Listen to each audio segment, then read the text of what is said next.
Capítulo 2. El papel de Dios y el mío para transformar mi vida. Uno de los recuerdos más queridos que tengo de mi niñez es el jardín de mi padre. Parecía que mi papá sembraba de todo en su jardín. A decir verdad, siempre cultivó lo suficiente para alimentar a todo el vecindario. Cada vez que alguien paraba a visitarnos, por lo general salía con un saco lleno de vegetales frescos y sabrosas frutas. El tipo de fruta que mi padre cultivaba es solo una clase de fruta natural. También existe el fruto biológico, la descendencia de los animales y los hijos de las personas. Luego tenemos el fruto espiritual, y es de eso que Dios está hablando en Gálatas 5, 22 y 23.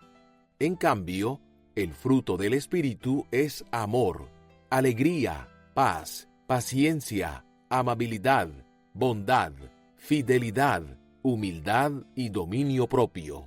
Estas 9 cualidades describen el carácter de un cristiano fructífero y productivo.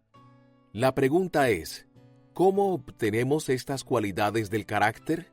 Obviamente, no es que un día Dios me da un toque mágico y de repente estas cualidades se materializan en mi vida. Él usa un proceso y en este capítulo lo estudiaremos. Es una sociedad. El apóstol Pablo describe el proceso en 2 partes que usa Dios en Filipenses 2, 12 y 13, donde primero dice que lleven a cabo su salvación, y luego cambia y dice, pues Dios es el que produce en ustedes. Parece una contradicción, ¿verdad? Pero no lo es. Es una paradoja. J.K. Chesterton describe una paradoja como la verdad parada en su cabeza para llamar la atención. A Pablo le encanta enseñar con paradojas. La clave para entender esta paradoja es notar que Pablo no dice, trabajen para su salvación. Esa es una gran diferencia. Trabajar para algo significa ganarlo, merecerlo. La Biblia enseña con claridad que la salvación no es algo por lo que tengamos que trabajar. Es un regalo de la gracia de Dios. Pablo dice, lleven a cabo su salvación. Pablo está hablando acerca de un ejercicio espiritual. ¿Qué hace en un entrenamiento físico? Usted desarrolla o tonifica los músculos que Dios le dio. Llevar a cabo significa cultivar, sacar el máximo de lo que le dieron. Eso es lo que Pablo dice aquí. Cultive su vida espiritual. Dios juega un papel en nuestro desarrollo espiritual, pero nosotros también tenemos el nuestro. Él proporciona el poder, pero nosotros tenemos que tirar del interruptor. Llevar a cabo su salvación, pues es Dios quien obra en usted. Primero veamos el papel de Dios en este proceso y las herramientas que Él usa. Luego veremos nuestro papel y algunas decisiones que debemos hacer. Las herramientas que Dios usa. Dios usa su palabra. La Biblia es la primera herramienta que Dios usa para cambiarnos. A través de las Escrituras, Él nos enseña cómo vivir. Segunda de Timoteo 3, 16 y 17 nos dice, toda la Escritura es inspirada por Dios y útil para enseñar, para reprender, para corregir y para instruir en la justicia, a fin de que el siervo de Dios esté enteramente capacitado para toda buena obra. ¿La Biblia transformó su vida? Escuché la historia de un caníbal convertido en las islas del Mar del Sur que estaba sentado al lado de una olla grande leyendo su Biblia cuando un antropólogo usando un casco de explorador se le acercó y le preguntó, ¿qué estás haciendo? Estoy leyendo la Biblia, contestó el nativo. ¿No sabes que el hombre moderno y civilizado rechazó ese libro? No es nada más que un paquete de mentiras. No pierdas el tiempo leyéndolo, dijo mofándose el antropólogo. El caníbal lo miró de arriba a abajo y lentamente respondió, Señor, si no fuera por este libro, ya estaría usted en esta olla. La palabra de Dios había cambiado su vida y su apetito. Si está considerando seriamente cambiar su vida, tendrá que adentrarse en la Biblia. Necesita leerla, estudiarla, memorizarla, meditar en ella y aplicarla. Cuando la gente me dice que su fe es débil, yo les pregunto, ¿está leyendo su Biblia a menudo? Realmente no. ¿Está estudiando la Biblia? Bueno, no exactamente.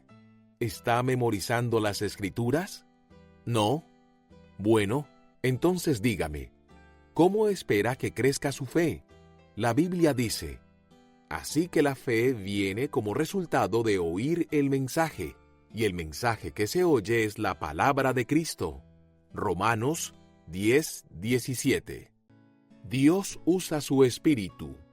El Espíritu Santo es la segunda herramienta que Dios usa para cambiarnos. Cuando nos consagramos a Cristo, el Espíritu Santo viene a nuestra vida para fortalecernos y dirigirnos. Romanos 8:9-11. El Espíritu de Dios nos da nuevas fuerzas, vitalidad, deseo y el poder para hacer lo que es correcto. A medida que el Espíritu del Señor obra en nosotros, nos parecemos más y más a Él. Aunque no aprenda nada más de este capítulo, aprenda esto. El propósito principal de Dios en su vida es hacerlo como Jesucristo.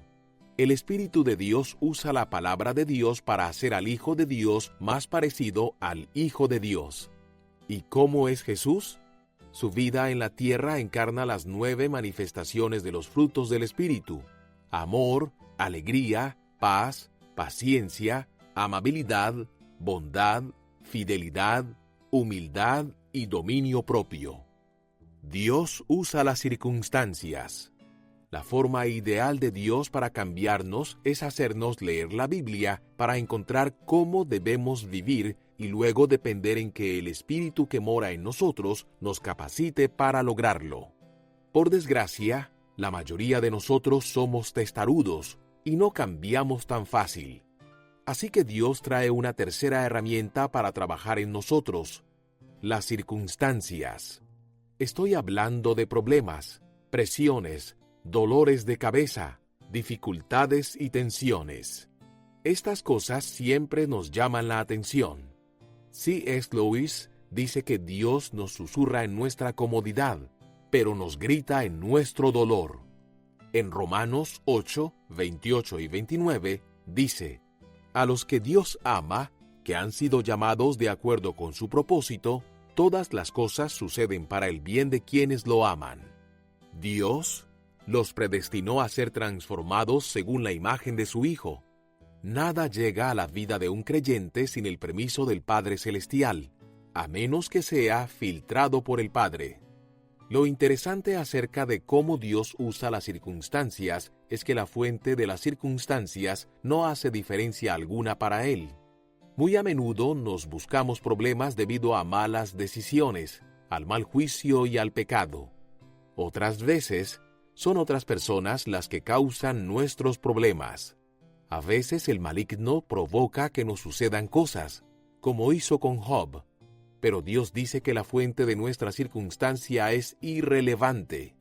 Él dice, de todas maneras la usaré en tu vida. La ajustaré a mi patrón y a mi gran plan para tu vida, para que seas como Jesucristo. Así que, no hay circunstancia en la vida de la cual no podamos aprender. Lo único que se requiere es aceptarla con la actitud correcta.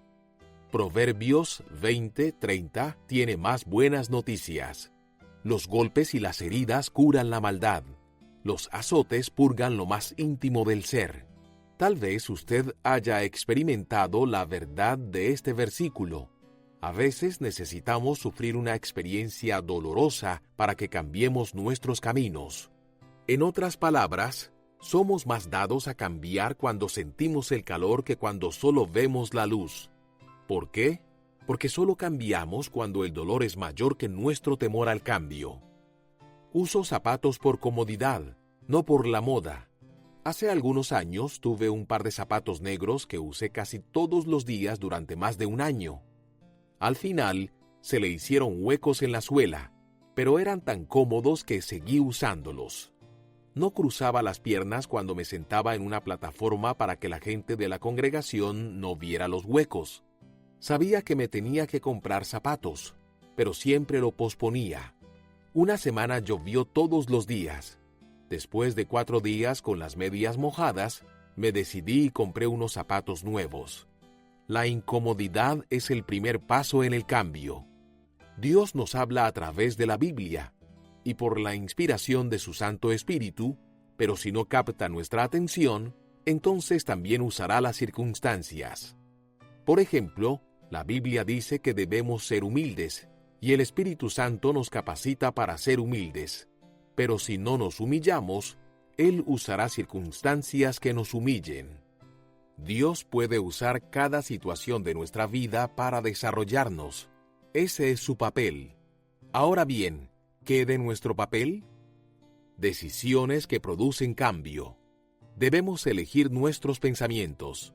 El crecimiento espiritual no es automático. Cambiar es un asunto de decisión. No podemos sentarnos pasivamente sin hacer nada y esperar un crecimiento.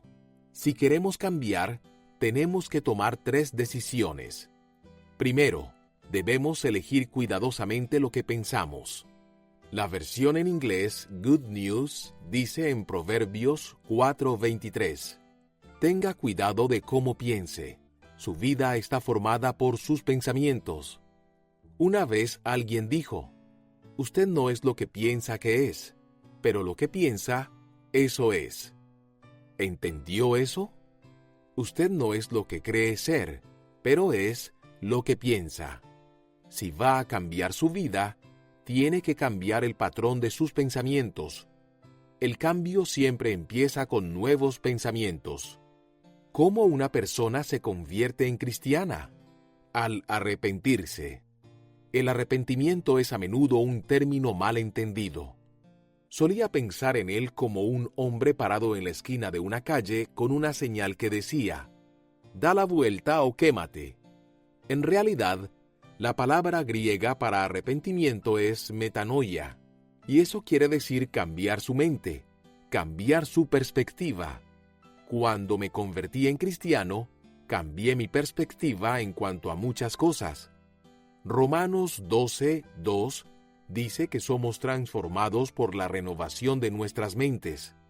No es ser transformados por voluntad, sino ser transformados por la renovación de su mente. La Biblia nos enseña que la forma en que usted piensa determina cómo se siente, y la manera en que siente determina cómo actúa. Así que, si quiere cambiar sus acciones, tiene que volver atrás a la fuente y cambiar la forma de pensar. A veces puede actuar con depresión. ¿Sabe por qué? Porque se siente deprimido. ¿Sabe por qué se siente deprimido? Porque está pensando en cosas depresivas. Lo mismo es cierto para la ira y la preocupación y todos los otros tipos de patrones de pensamientos destructivos. Lo que pienso determina lo que siento. Lo que siento determina cómo actúo. Imagínese que tiene un bote de carrera y que el bote tiene un piloto automático. El bote va hacia el este y usted decide que quiere ir al oeste. Quiere dar una vuelta de 180 grados. Hay 2 formas de hacerlo. El piloto automático dirige al bote hacia el este, pero usted puede tomar el timón y darle vuelta con todas sus fuerzas. El bote ahora se dirige al oeste, pero durante todo el tiempo que lo obliga a ir al oeste, usted está tenso. Eso sucede porque el bote está inclinado para ir en la dirección opuesta. Usted está tenso y alterado y pronto estará cansado. Ya sabe lo que viene después. Deja el timón y no sigue la dieta, o comienza a fumar, o deja de hacer los ejercicios, o vuelve al viejo patrón de relacionarse con su familia. La verdad es que el tratar de obligarse a cambiar por pura voluntad rara vez produce resultados permanentes. La otra forma de cambiar la dirección de su bote es ajustar el piloto automático. Ahora el piloto automático en su vida es su pensamiento. ¿Cómo terminó la oración que le di en el primer capítulo? ¿Es propio de mí? Termine esa oración varias veces y le diré cómo está programado el piloto automático de su vida. Pero usted puede transformarse al renovar su mente. No se enfoque en sus acciones. No se concentre en sus sentimientos. A menudo la gente dice, voy a ser más cariñoso o seré feliz, aunque sea lo último que haga. Pero forzar un sentimiento no da resultados. Sencillamente concéntrese en cambiar sus pensamientos. Cuando usted cambia sus pensamientos, también cambia la forma de sentir.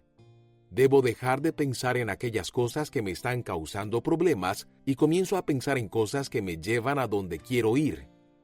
Jesús dijo, y conocerán la verdad, y la verdad los hará libres. Juan 8:32. Si usted basa su vida en la verdad, vive con el estilo correcto de pensamientos y no con conceptos erróneos o falsas creencias, y basa su vida en pensamientos tomados de la palabra de Dios, usted será libre. Verá desaparecer los viejos hábitos, sentimientos y acciones. Dios nos da su palabra, pero nosotros tenemos que usarla. Tenemos que practicar la meditación bíblica. Cuando yo uso la palabra meditación, no estoy hablando de sentarse en posición yoga cantando Om. Usted no necesita yoga ni ningún otro tipo de técnica de meditación basada en las religiones orientales. Aléjese de ellas. Medite en la palabra de Dios. Lea el libro de los Salmos y vea cuántas veces David dice, medito en tu palabra día y noche. En Salmos 1 leemos, dichoso el hombre que no sigue el consejo de los malvados, ni se detiene en la senda de los pecadores, ni cultiva la amistad de los blasfemos. En otras palabras, él no obtiene sus fuerzas de las fuentes equivocadas, sino que en la ley del Señor, la Biblia, se deleita, y día y noche medita en ella. Como resultado, es como el árbol plantado a la orilla de un río que, cuando llega su tiempo, da fruto y sus hojas jamás se marchitan. Todo cuanto hace prospera. Dios dice que cuando usted medita en su palabra día y noche, dará frutos. Estamos hablando de ser personas fructíferas, productivas, personas llenas de amor, alegría, paz, paciencia, etc. También dice que prosperará. Hay dos grandes promesas en las Escrituras acerca del éxito. Una de ellas está en ese pasaje y la otra en Josué 1:18. Ambas dicen que la clave del éxito está en la meditación en la palabra de Dios. Entonces, ¿qué quiere decir meditar en la palabra de Dios? Si busca la palabra meditación en un diccionario, verá que un sinónimo es la palabra rumiar. Rumiar es lo que hacen las vacas cuando mastican la hierba.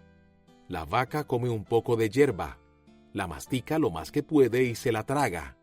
Durante un rato ésta permanece en uno de sus estómagos y luego, un poco después, la eructa con un sabor renovado. La vaca vuelve a masticarla un poco y se la vuelve a tragar. Eso es rumiar. Esta vaca está extrayendo cada onza de nutrición de esa hierba. De eso se trata la meditación. La meditación es la digestión de los pensamientos. Meditar no significa que usted ponga su mente en neutro y no piense en nada.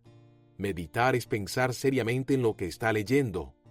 Escoja un versículo y pregúntese, ¿qué significado tiene esto para mi vida? Medite acerca de esto y también háblele a Dios. Dios es muy específico al decirnos sobre qué debemos pensar. En Filipenses 4:8, Él nos dice que debemos pensar en 8 categorías diferentes de cosas y, por implicación, evitar pensar en las cosas opuestas. Tome unos minutos ahora mismo para leer y pensar en este versículo. Háblele a Dios al respecto. Esto será una buena práctica para meditar en la palabra de Dios. Colosenses 3:16 dice, que habite en ustedes la palabra de Cristo con toda su riqueza. Usted necesita emplear regularmente por lo mínimo 10 o 15 minutos para sentarse y leer una porción de la Biblia y pensar en lo que acaba de leer. Luego hable al Señor en oración. Es en este punto donde comienza nuestro papel en el proceso de cambio. Podemos decidir qué vamos a pensar. Debemos depender de su Espíritu. También podemos decidir depender del Espíritu Santo. Dios dice: «Pongo mi Espíritu Santo sobre ti para darte poder». Todos los cristianos tienen el Espíritu de Dios en sus vidas, pero no todos los cristianos tienen el poder de Dios en sus vidas. En Juan 15, Jesús nos da una hermosa ilustración sobre esto. Él compara nuestra vida espiritual con la vid y sus ramas. Él dice: «Yo soy la vid y ustedes son las ramas. El que permanece en mí, como yo en él, dará mucho fruto. Separados de mí no pueden ustedes hacer nada». Juan 15, 5. En esta ilustración, la rama depende totalmente de la vid principal. No puede producir fruto por sí sola. El fruto es un trabajo interno. Si saliera en la primavera y amarrara manzanas en las ramas de un árbol muerto y luego llevara a mi esposa y le dijera: «Cariño, mira nuestro árbol de frutas», ella diría: «Tú amarraste esas cosas ahí». Esto es lo que ocurre cuando un cristiano dice: «Me voy a amarrar un montón de frutas a mi vida, un poco de paciencia por aquí, un poco de bondad por allá, un poquito de dominio propio por acá. Lo haré por mi cuenta». No puede ser hecho así. Recuerde, el fruto que los cristianos producen es el fruto del Espíritu y, por tanto, debe desarrollarse en el interior. Ahora puede estar diciendo: «¿Cómo sé si permanezco en Cristo? ¿Cómo sé si estoy prendido a la vid? ¿Cómo saber si estoy dependiendo de su Espíritu?». Es muy sencillo. Revise su vida de oración. Sus oraciones demuestran su dependencia en Dios. ¿Sobre qué ora? Sobre lo que ore es lo que constituye su vínculo con Dios. Sobre lo que no esté orando es lo que está tratando de hacer por cuenta propia. La oración es la prueba decisiva. El secreto de la dependencia en el Espíritu de Dios es la oración incesante. Ore por las decisiones. Ore por sus necesidades. Ore por sus intereses. Ore por su horario. Ore por los problemas que está enfrentando. Ore por las personas que va a conocer. Ore por las compras que va a hacer. Ore por todo. Eso es lo que significa permanecer. Estar consciente de que Dios siempre está con nosotros, mostrando su presencia. A medida que oramos, comenzaremos a ver los frutos desarrollándose en nuestras vidas. Debemos responder sabiamente a las circunstancias. Además de elegir nuestros pensamientos y decidir depender de su Espíritu, también podemos escoger cómo responder a las circunstancias de nuestras vidas. Viktor Frankl fue uno de los judíos presos en un campo de concentración nazi en Dachau. Cuenta que mientras estaba en el campo de concentración, los guardias le arrancaron todo. Le quitaron su identidad, le quitaron su esposa, le quitaron su familia, le quitaron sus ropas, hasta le quitaron su anillo de bodas. Sin embargo, hubo algo que nunca le pudieron quitar. Él escribió: «La última de las libertades humanas, la capacidad de elegir la actitud personal ante un conjunto de circunstancias». Los guardias no le pudieron quitar a Frank la libertad de escoger su actitud. No podemos controlar todas las circunstancias de nuestra vida. No sabemos qué pasará mañana, ni siquiera hoy. No podemos controlar nuestras circunstancias, pero sí podemos controlar cómo reaccionamos ante ellas. Podemos controlar el que una experiencia nos convierta en una persona amargada o en una persona mejor. Lo que importa en la vida no es tanto lo que nos sucede, sino lo que ocurre dentro de nosotros. Pablo habla acerca de esto en Romanos 5, 3 y 4. Él dice que podemos regocijarnos aquí y ahora, incluso en nuestras pruebas y problemas. Estas cosas producirán en nosotros perseverancia y nos ayudarán a desarrollar un carácter maduro. Así que podemos regocijarnos en nuestros problemas, y no solo soportarlos, pues sabemos que Dios los está usando en nuestras vidas. Dios usa hasta los problemas que yo ocasiono. Dios también usa las situaciones por las que otros quieren hacernos daño. Esta es una lección de la vida de José, según se narra en el Antiguo Testamento. José fue traicionado por sus hermanos y vendido como esclavo. Años más tarde, él les dijo: «Ustedes pensaron hacerme mal, pero Dios transformó ese mal en bien». Génesis 50:20. Esto también es cierto en su vida. Quizás hay alguien que ahora mismo está tratando de hacerle mal. No se preocupe. Si es un creyente, si ha puesto su vida en las manos de Dios, Él puede usar una situación dolorosa para bien. Él desarrollará en usted un carácter maduro, y de eso se trata el fruto del Espíritu. Dios quiere producir el carácter de Cristo en nuestras vidas, porque sabe que mientras más nos parezcamos a Él, más plena será nuestra vida. Cuando Dios creó al hombre, lo hizo a su imagen. Génesis 1:27. Ese fue el plan original de Dios, y no ha cambiado. Él quiere hacernos como Él, no dioses, pero piadosos. ¿Cómo lo hace? A través de la Biblia, mediante su Espíritu Santo y por medio de las circunstancias. Dios obra en nuestro carácter. La palabra griega para carácter en Romanos 5:4 significa probado y encontrado digno de confianza. Esto describe algo que fue probado por el fuego, algo que fue golpeado una y otra vez pero que superó la prueba. ¿Ha visto en la televisión el comercial de maletas que presenta un gorila? En el aeropuerto se ve una maleta que va en una estera y en vez de una persona recogerla con cuidado, es un gorila quien la manipula. Este tira la maleta alrededor del salón, la pisa, salta encima de ella y la tira en el aire. Ahora la maleta tiene carácter, es de confianza, ha pasado la prueba. Quizás en esta semana le peguen en el trabajo, tal vez hasta reciba un golpe en su casa, pero Dios puede usar hasta estas situaciones en su vida. Aquí está la verdad fundamental. Dios produce el fruto del Espíritu en nosotros al permitirnos enfrentar situaciones y a personas llenas de las cualidades opuestas. ¿Cómo Dios produce amor en nuestras vidas? Es fácil amar personas amables o personas que son como nosotros, pero para enseñarle el verdadero amor, Dios lo pondrá alrededor de personas antipáticas. Conoceremos el verdadero amor al amar ese tipo malhumorado del trabajo o a ese vecino fastidioso. Dios nos enseñará a amar permitiéndonos practicar con los antipáticos. Lo mismo ocurre con la paz.